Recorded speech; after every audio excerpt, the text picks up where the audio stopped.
Sa paanan ng bundok Maliputo, may isang masukal na kabubatang bihirang pasukin ng tao. Dito nagkukubli ang isang maliit na pangkat ng mga rebelde na pinamumunuan ni Cadencio, isang veteranong sanay sa giyera pero hindi sa mga bagay na hindi kayang ipaliwanag ng baril at bala. Gabi na nang marating nila ang isang tagong clearing, ang tanging lugar na may sapat na espasyo para magtayo ng pansamantalang kampo. Mga kasama, dito na muna tayo. Tahimik dito, utos ni Cadencio. Tahimik na. Masyadong tahimik. Walang huni ng kuliglig. Walang ihip ng hangin. Wala ni isang kaluskos. Habang nag-init ng tubig si Tomas, ang pinakabata sa grupo, napansin niya ang kakaibang lamig ng hangin. Parang may humahaplos sa batok niya kahit walang hangin. Cadencio, bulong niya. Bakit parang ang bigat ng pakiramdam dito? Guni-guni mo lang. Pagod ka, sagot ng leader. Pero kahit si Cadencio ay nakaramdam ng hindi maipaliwanag na kilabot. Paglingon nila, nakita nilang nakatayo si Kaolan, tulala, nakatitig sa madilim na bahagi ng gubat. Olan? Ayos ka lang? Hindi gumalaw ang lalaki. Nang lapitan siya ni Tomas, bigla itong tumingala. Ang puti-puti ng mga mata, wala ng itim. Hindi kayo dapat nandito, tinig ni Kaolan, ngunit hindi tunog ng tao ang boses.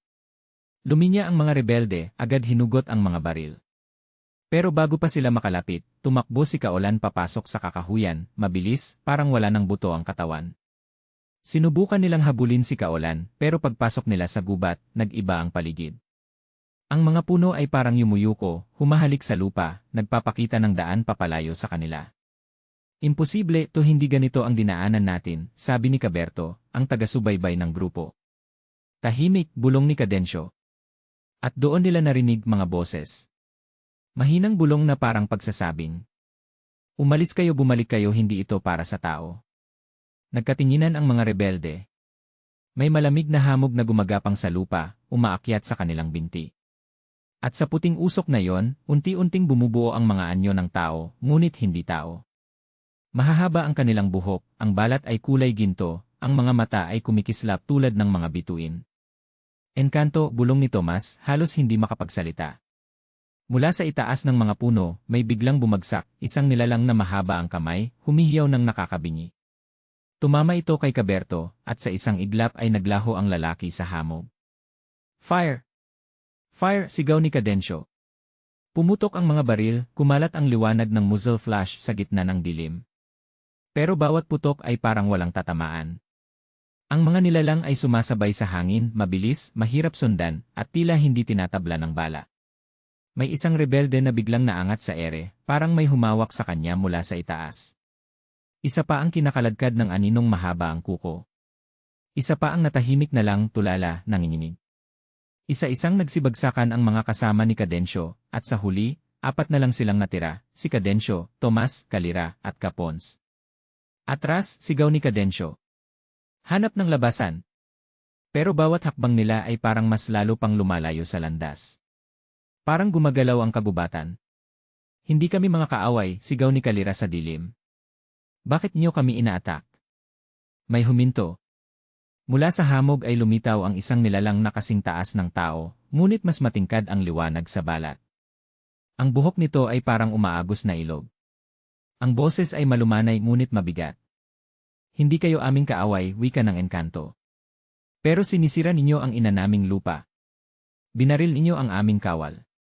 Sinunog ninyo ang aming tahanan. Nagtaka si Cadencio. Ano? Kailan? Hindi namin. Lumapit ang nilalang, at ipinakita ang isang imahe sa hangin, parang liwanag na gumuhit sa malambot na usok. Sa imahe, makikita ang ibang pangkat ng rebelde na pumutol ng mga puno, nagsunog ng mga lumang punong kahoy, at tinangkang magtayo ng kampo sa isang sagradong lugar. Akala ng mga Enkanto, ang grupo ni Cadencio ay bahagi ng parehong hukbo.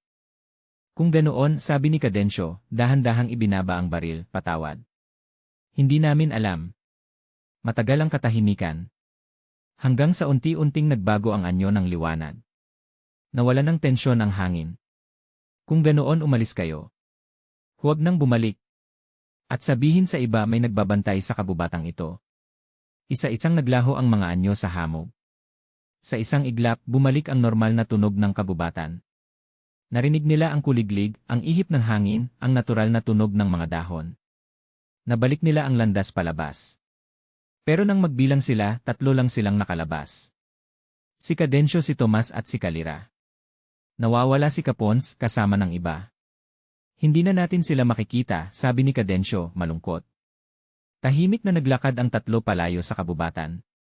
At sa malayo, mula sa pagitan ng mga puno, may mga matang nagmamasid, maliwanag, kumikislap, at puno ng babala.